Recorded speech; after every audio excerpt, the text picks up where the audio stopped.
kábíyèsí ó pọ̀ ọba tó pọ̀ rí ọ̀pọ̀ ó wà ń bẹ̀rù orí ẹ fọ́kọ́ síbẹ̀ kábíyèsí mo ń gbàdúrà báyìí pé gbogbo èèyàn tó wà láyé tó wà ní all over the world even in Nigeria presently tí kò tí ì lọ owó alákàdá fake of alákàdá ní sinimá èyí tí ò bá ti lọ wo olúwa mú gbọlájọ àti fóònù wọn kó máa fọlọ́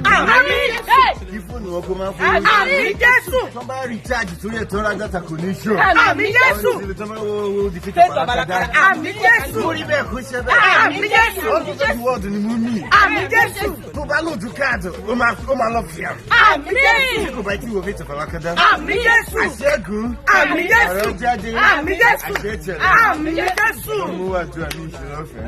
Àlàáfíà ni àlàáfíà ẹja máa lọ àlàáfíà ni. Okay, very good.